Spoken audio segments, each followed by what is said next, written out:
Bien, estamos en el tema de la piedad, estamos en el tema de la asimilación de las escrituras.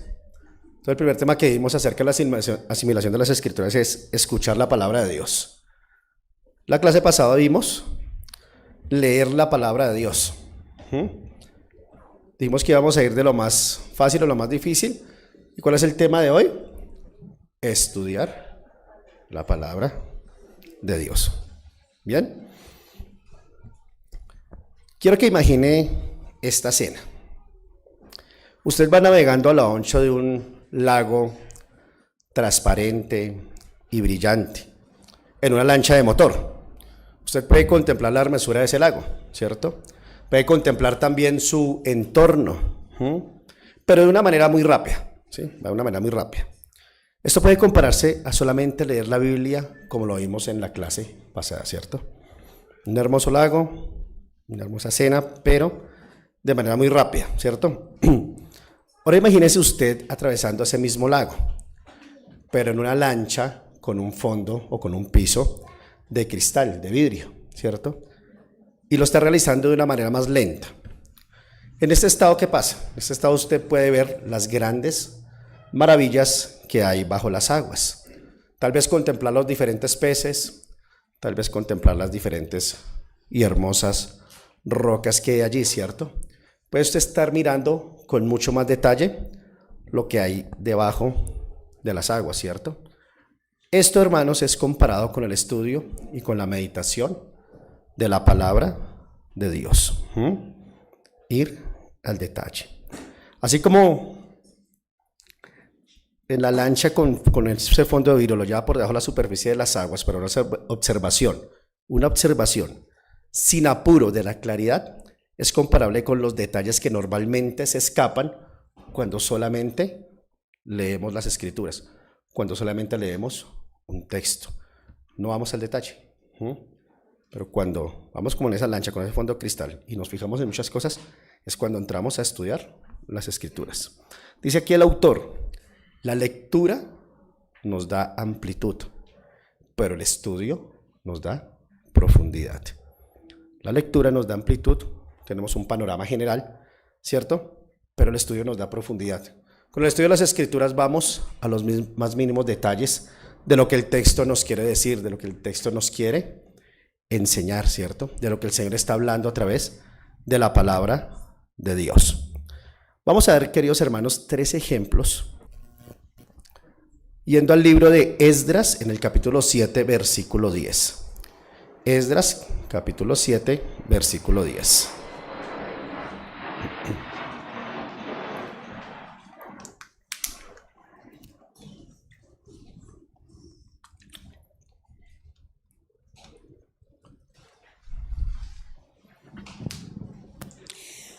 Esdras 7:10, porque Esdras había preparado su corazón para inquirir la ley de Jehová y para cumplirla y para enseñar en Israel sus estatutos y decretos. Muchas gracias, hermana. Aquí vemos el primer personaje bíblico, Esdras, ¿cierto? Personaje del Antiguo Testamento. ¿Qué hizo Esdras en este versículo, cierto? Y vamos a ver este versículo una secuencia, ¿cierto? Que es una secuencia que tiene una importancia instructiva. ¿Qué fue lo primero que hizo? Miremos el versículo todos. Dice que Esdras había ¿qué? Preparado su corazón para inquirir, ¿cierto? ¿Para inquirir en qué? En la palabra, la ley de Jehová, ¿cierto? Él había tomado una decisión, ¿cierto? Él había decidido hacer esto, preparar su corazón, ¿cierto? Lo segundo que hizo, ¿qué fue? Estudiar. Él se preparó y lo segundo que hizo fue estudiar la palabra de Dios, ¿cierto? Estudiarla, y dice ahí que ¿qué más hizo? O sea, cumplirla, exactamente. Obedecer la ley de Dios, obedecer la palabra de Dios. Si en la secuencia, lo decidió, la estudió y decidió obedecerla. ¿Para qué? Para poderla enseñar, ¿cierto? Para poderla enseñar a Israel, enseñar sus estatutos y los decretos del Señor. Es una secuencia. Ahora, lo interesante aquí es que Esdras nos está mostrando una nobleza, ¿cierto? Una nobleza que antes de enseñar la palabra de Dios al pueblo de Dios, puso en práctica lo que ha aprendido, ¿cierto? ¿Y cómo lo puso en práctica? Porque decidió en su corazón estudiar la palabra de Dios, aprender de ella y obedecerla, ¿cierto? Él no podía enseñar la palabra de Dios no, o haciendo caso omiso a lo que estaba leyendo. Él la enseñó porque él la estaba practicando, ¿cierto? Lo que Dios le estaba diciendo, lo estaba transmitiendo al pueblo de Dios. ¿Bien? Ahora, el aprendizaje de Esdras provenía de un estudio serio, ¿cierto? De una dedicación seria en el estudio, ¿sí? No era algo así porque sí. No era algo así porque vamos a salir del paso y vamos a enseñarle a este pueblo rebelde lo que a mí se me ocurre. No, Esdras tenía un estudio serio de las Escrituras, ¿cierto? Sin embargo, antes de estudiar, primero había preparado su corazón. Había preparado su corazón para ir a las Sagradas Escrituras. Es decir, que Esdras se disciplinó a sí mismo para estudiar la palabra de Dios. Se disciplinó a sí mismo para estudiar la palabra de Dios, porque dice que se preparó, ¿sí? Para inquirir, se preparó para ello, se disciplinó en ello. Ahora, no creo que él haya ido a enseñarle lo primero que leyó, sino que en esa disciplina la estudió y la aplicó primero a su vida. Miren, hermanos, nosotros sabemos que hoy estamos en un mundo que está un poco acelerado y con afanes, ¿cierto? Donde desde la tecnología acelera nuestro mundo y esto es una realidad, ¿sí? Vivimos en un mundo acelerado, en un mundo de afanes, vivimos en un mundo que es un corre-corre todos los días. Pero nosotros debemos tomar el ejemplo de este hombre bíblico, de Esdras, para tener una determinación de disciplinarnos en el estudio de las Escrituras, de tener esa decisión de inquirir en la palabra de Dios, de estudiarla, de obedecerla y de enseñarla. O sea, a pesar de que tenemos un mundo afanado, a pesar de que tenemos muchos corre-corres y muchas cosas, esto no puede ser un obstáculo para el estudio serio de las Escrituras. No puede ser un obstáculo, porque es nuestro Dios quien nos ha llamado acá.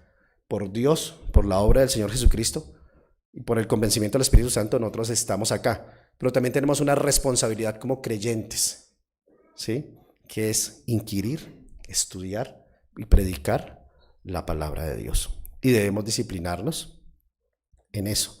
Debemos navegar de manera constante en ese barco con piso de cristal y buscar los detalles que la palabra de Dios trae a nuestras vidas, ¿cierto? Los detalles de cada texto, lo que Dios nos quiere mostrar a través de cada texto.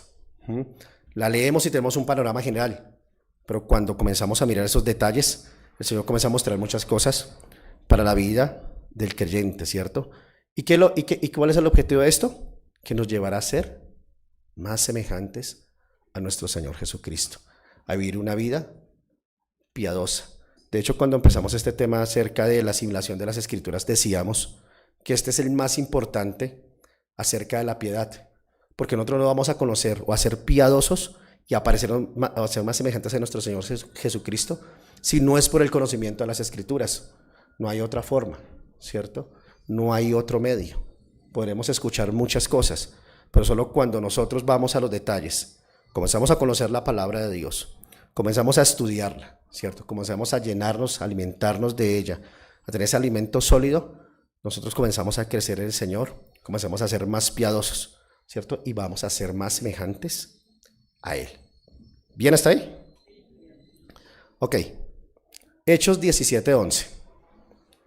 Esto dice la palabra del Señor: y estos eran más nobles que los que estaban en Tesalónica, pues recibieron la palabra con toda solicitud, escudriñando cada día las Escrituras, para ver si estas cosas eran así. Gracias, hermano. ¿De quién están hablando ahí? De nuestros hermanos bereanos, ¿sí o no? Así es, ¿cierto? ¿Qué podemos ver en este versículo? Podemos ver dos misioneros. ¿Quiénes? Pablo y Silas, ¿cierto? Ellos a duras penas habían escapado con vida de Tesalónica, ¿no? Porque después de su exitosa labor evangelizadora allí, ¿qué resultó? Se crearon celos y se creó una gran turba de los judíos que estaban allí por la predicación de Pablo y de Silas. Partiendo de Tesalónica, inmediatamente ellos se van ¿para dónde? Para Berea, ¿cierto?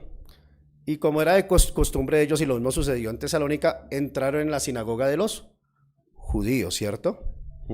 Uno podría decir, pero bueno, es que les pareció poco lo que le pasó en Tesalónica y llegan de una vez a la sinagoga de los judíos. Así era Pablo con su amigo Silas, ¿cierto? Llegaron allí mismo a la sinagoga de los judíos, ¿cierto? Para sorpresa de Pablo y de Silas, bueno, y también para sorpresa de nosotros, los judíos locales de aquella zona reaccionaron de una manera diferente a los de Tesalónica. Reaccionaron de una manera totalmente diferente. ¿Por qué? Porque estos eran de sentimientos más nobles que los de Tesalónica, dice el versículo, ¿cierto? De modo que ellos creyeron, ¿cierto? ¿Pero creyeron por qué? Porque examinaron lo que se les estaba predicando para ver o para comprobar si era cierto, si era cierto lo que se les estaba diciendo, ¿cierto? La disposición de examinar las escrituras aquí se elogia como un carácter noble. Es decir, que nosotros debemos también examinar a la luz de las mismas escrituras todo lo que se nos dice, todo lo que se nos predica. No es malo, de hecho es muy bueno, ¿cierto? Tener ese carácter noble como lo tuvieron los de Tesalónica para recibir la palabra de Dios. Porque noten lo que dice el versículo, pues recibieron la palabra de Dios con toda solicitud, con un buen ánimo, ¿sí?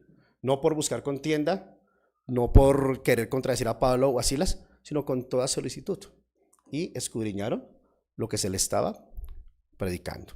Es decir, que el ejemplo de estos hermanos es que debemos ser nobles, tener un carácter noble y disponernos para examinar lo que las escrituras dicen o lo que se nos está hablando, ¿cierto? ¿Qué es lo que no sucede en nuestra actualidad, no? En muchas congregaciones, ¿no? Y lo podemos mirar con tristeza, pero más con preocupación. ¿Qué sucede? Que no se está yendo a las escrituras para analizar lo que se predica. Afortunadamente hoy hay muchos charlatanes y lo vemos, muchos provenimos de lugares como estos, ¿cierto? Mercaderes de la fe, charlatanes, que toman un versículo bíblico y hablan lo que quieran y manipulan como quieren, ¿cierto? ¿Y qué contestan los de la congregación a todo lo que dicen? Amén.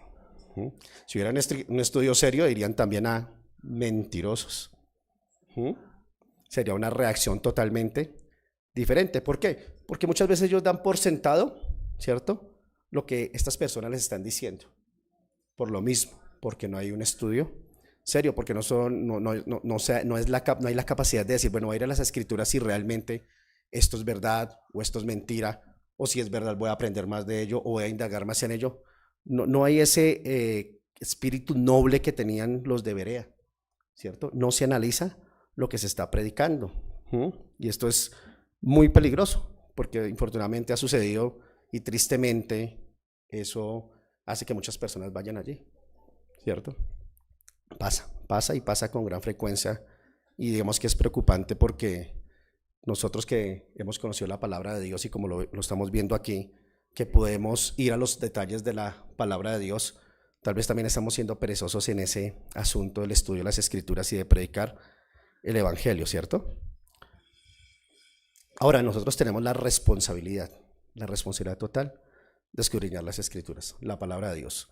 Tenemos el Espíritu Santo, que es quien nos guía, quien nos ayuda, quien nos da la sabiduría, quien nos da ese ánimo para estudiar la palabra de Dios, ¿sí? Debemos aprovechar y tener ese espíritu noble, como nos lo enseñan aquí los hermanos de Berea.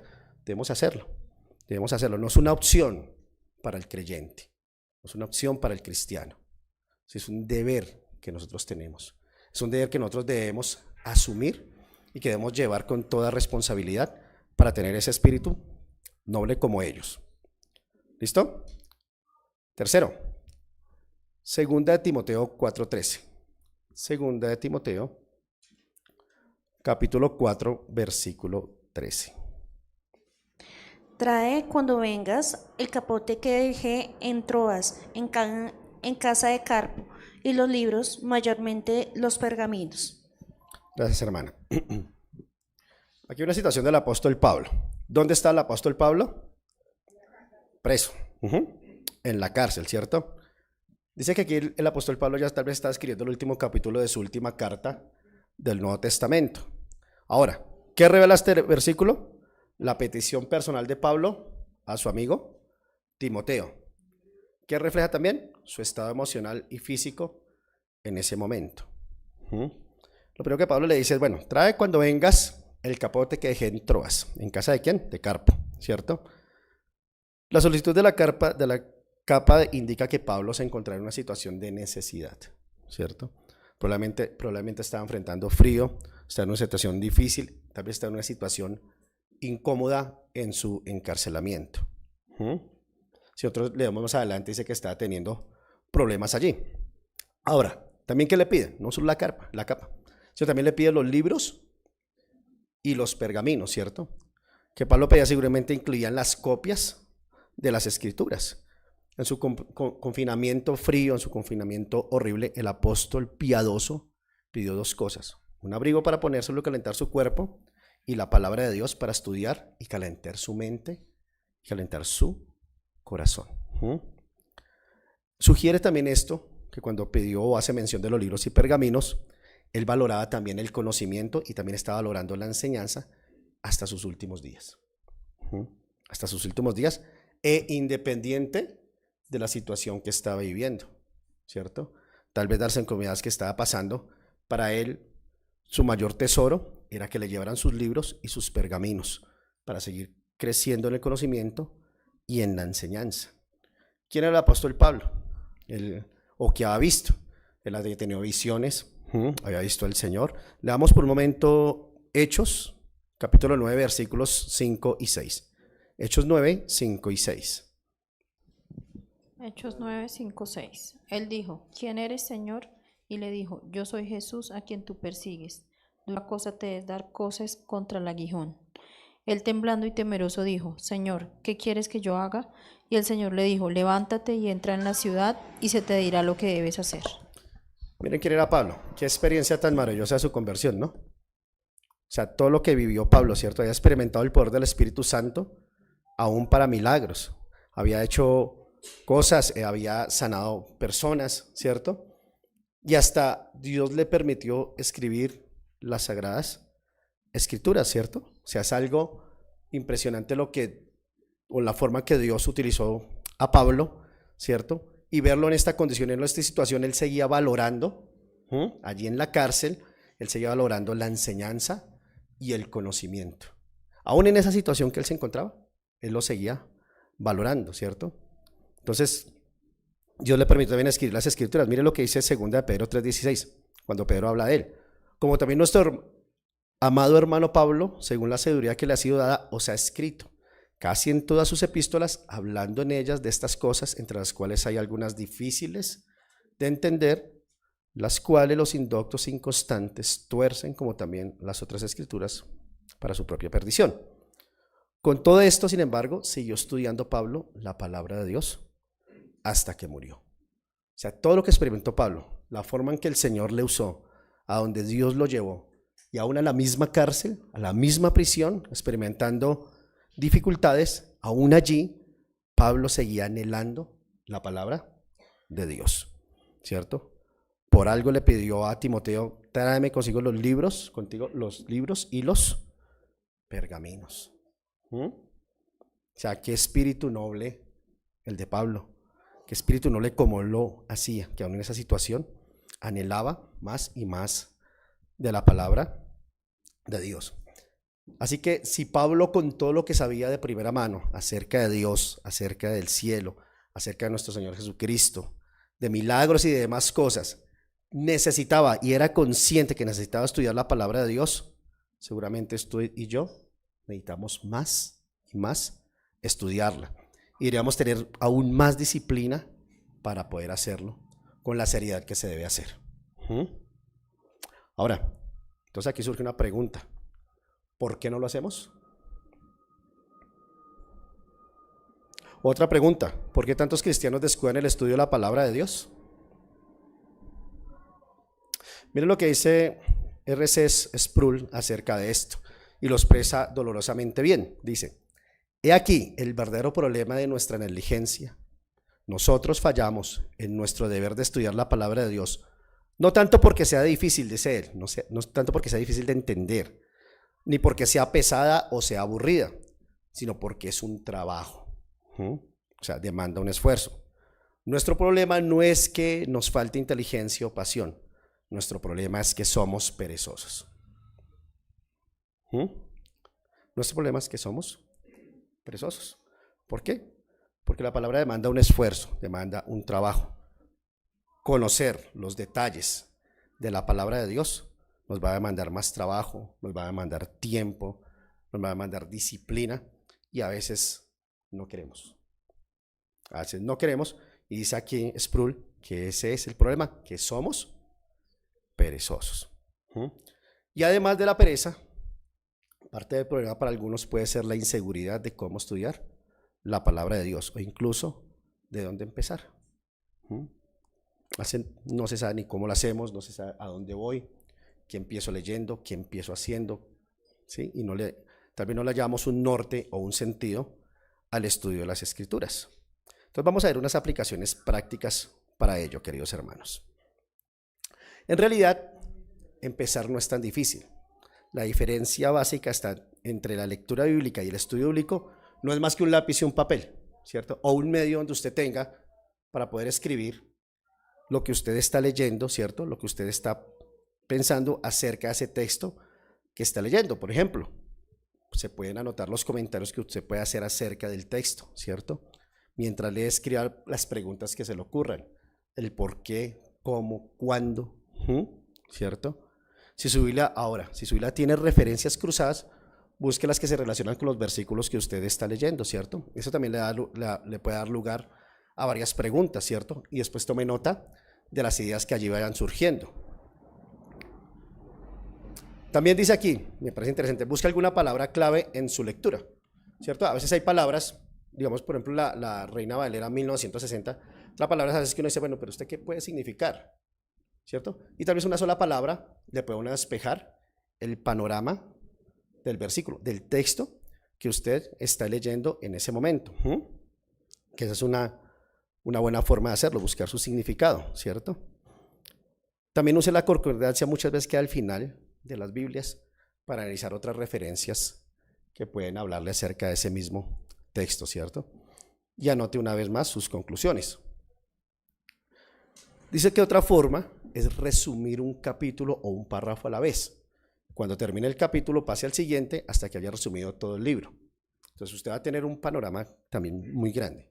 Dice, bueno, yo resumo este versículo que estoy leyendo, resumo el otro, resumo todo el capítulo y usted ya tiene un panorama acerca del tema que se está hablando. Si se ha estudiado, si se ha buscado una palabra, si se han tomado notas, si se han buscado otras referencias cruzadas en la misma escritura, entonces va a tener un panorama más amplio para saber de qué está hablando cada libro, qué está diciendo, sus personajes. Esto genera que pronto tendrá un entendimiento mucho más firme, mucho más sólido sobre la porción de las Escrituras que el que tenía cuando solamente la leía. ¿Ven la diferencia? ¿Cierto?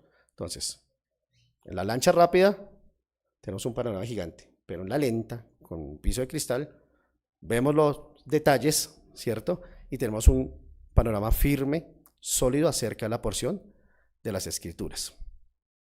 También aprenderá el valor que tienen los estudios detallados de las palabras, los estudios, por ejemplo, como les decía ahorita, de los personajes, los estudios temáticos y los estudios de los libros.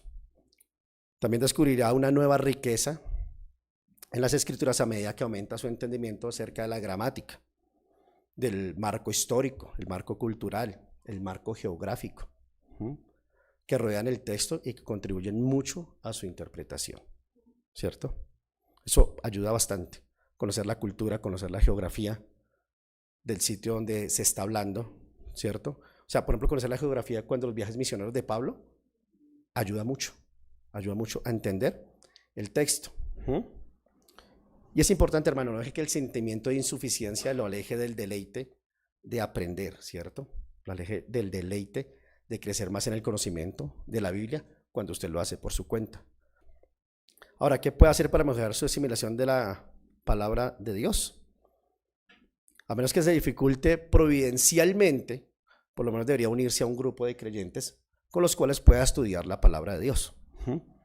Sí, hay personas, por ejemplo, no saben leer, pero sí pueden acercarse a alguien o a un grupo donde puedan estudiar, donde puedan escuchar la palabra de Dios con un estudio serio. Disciplínese para la piedad dedicándose al menos de una manera a mejorar la asimilación de la palabra de Dios. Miren lo que dice aquí el autor. los que usan poco su Biblia realmente no son muchos mejores que los que no tienen una Biblia en su casa. ¿Mm? O sea, ¿qué ganamos con tener una Biblia y tenerla cerrada? O como los amigos católicos, abierta en el Salmo 91. ¿Mm? Llena de polvo en el Salmo 91 y el resto de las hojas blanquitas. ¿Cierto? Entonces, eso no hace mucha diferencia con los que no tienen ninguna Biblia. La Biblia es para usarla, ¿cierto? Es como el que tiene un carro. ¿Para qué compra su carro? Es para usarlo, ¿cierto? No es para guardarlo, es para darle uso. La palabra de Dios es para usarla, ¿cierto? Es un medio de gracia que Dios a nosotros nos da para el crecimiento de nuestra vida espiritual, ¿cierto? Entonces debemos avanzar en ese conocimiento. No espero dominar la Biblia en un día, tampoco no seamos soberbios en eso que ya, la lectura yo ya me la sé, sí, tal vez usted tenga la habilidad, ¿cierto? Pero no espera dominarla en un solo día, o en un mes, o en un año, más bien espere quedar desconcertado frecuentemente por su contenido, quedar sorprendido por el contenido que ella tiene, ¿cierto? No todo es igualmente claro para todos. Los grandes hombres de Dios a menudo se sienten como absolutos novatos cuando leen la Biblia. Como absolutos novatos cuando leen la Biblia, ¿cierto? El apóstol Pedro dijo que había algunas cosas difíciles de entender, como lo leíamos cuando hablaba de Pablo, ¿cierto? Cosas difíciles de entender, ¿cierto? Cosas que necesitan más tiempo, cosas que necesitan más dedicación, cosas que necesitan más esfuerzo de nosotros para poderlas entender. ¿Listo? Así que no espere recibir siempre una energía emocional o un sentimiento de silenciosa paz cuando lee la Biblia, ¿cierto? Usted la va a crear a usted o a mí, nos va a crear siempre dudas, nos va a crear siempre preguntas que debemos buscar una respuesta. Y por la gracia de Dios puede esperar que eso sea una experiencia frecuente, pero que a menudo no recibirá ninguna respuesta emocional en absoluto. Ahora, permita que la palabra de Dios colme su corazón, permita que la palabra de Dios colme su mente, una y otra vez, y a medida que pasan los años. Y a medida que pasan los años. Podemos estar leyendo el versículo, lo hemos leído, hasta tal vez no lo sabemos de memoria, pero tal vez lo volvemos a leer y Dios comienza a obrar a través de ese versículo, ¿cierto? Vendrán grandes cambios también a través de la palabra de Dios, cambios en su actitud, en su perspectiva y en su conducta. Y es probable que esos cambios ni siquiera usted mismo pueda reconocerlos, ¿cierto? Y a menudo se sentirá muy pequeño, pero Dios es el que obra en usted. Y tal vez los hermanos que están, o las personas que están cerca de usted, van a ver esos cambios que Dios va obrando a través del estudio, o que provienen a través del estudio de la palabra de Dios. A menudo se sentirá muy, muy pequeño, porque el Dios de la Biblia llegará a ser cada vez más maravillosa, grande para usted, por medio del estudio de las Escrituras. Así que, querido hermano, continúe leyéndola hasta que ya no pueda leerla más, así como el apóstol Pablo, hasta los últimos días, e independiente de la situación que estemos viviendo, ¿cierto? No paremos. Y entonces ya no necesitará más la Biblia, porque cuando sus ojos se cierren por última vez al morir y nunca más vuelvan a leer la palabra de Dios en las Escrituras, miren esto, hermanos, volver a abrirlos ante la palabra de Dios en persona. A ese mismo Jesús de la Biblia, a quien ha conocido por tanto tiempo, parado frente a usted para llevarlo a su hogar celestial para siempre. Conocemos a nuestro Señor por medio de las Escrituras, pero así como Pablo, hasta sus últimos días, algún día despertaremos frente a la palabra de Dios en persona, frente a nuestro Señor para siempre. No hay como ir directamente a la palabra de Dios. Cuando uno lee un versículo y lo lee una y otra vez, pienso yo, que el Señor le está guiando, le está mostrando cosas y le va a llevar al estudio de la palabra de Dios. Si bien es cierto, hay muchas herramientas y son válidas. Sí, hay muchas herramientas que le pueden a uno abrir el entendimiento. Pero lo primero, como mi responsabilidad, es ir yo mismo a la palabra de Dios. Porque sí, yo me puedo hacer un resumen. Puedo decirle, hágame un resumen. Lo puedo comprender y está en la realidad. Está en lo que dice el versículo, lo que dice el texto. Pero qué bueno aquí, como decía el autor, ir de primera mano a la palabra de Dios. Ir de primera mano y buscar o ahondar lo que Dios o lo que yo estoy viendo en ese versículo, ¿sí? En los detalles de ese versículo. Seguramente, lo digo por experiencia propia, yo he leído versículos o he leído textos de la Biblia que para entenderlo me ha costado tiempo, en el sentido que por una palabra o por una conexión con otros versículos me va a demandar más tiempo para poderlo entender, pero es de primera mano. Es de primera mano. Las ayudas que hay, ¿sí? Las ayudas son buenas para crecer en ello, pero no hay como uno ir propiamente al versículo, propiamente a la Biblia, con ese anhelo y ese deseo de estudiar las Escrituras. Bien, queridos hermanos, entonces les invitemos a orar por este tema. Entonces inclinen su rostro, vamos a pensar en el Señor. Padre de la gloria, te damos muchas gracias, Señor, por ese tiempo de escuela dominical, Señor. Agradecemos, Dios, porque tú edificas a tu iglesia, tú le guías, Padre Santo, y tú la fortaleces, Señor. Rogándote, Dios de los cielos, que como creyentes asumamos esa responsabilidad, Señor. No solo de leer las Escrituras o de escucharlas, sino de estudiarlas, Señor, de meditar en ellas, Padre Santo, para conocerte más a ti, Señor, y para que tengamos un crecimiento espiritual, seamos más piadosos cada vez, Señor. Padre, todo esto te lo agradecemos, Señor, y te rendimos a ti toda la gloria y todo el honor en Cristo Jesús. Amén.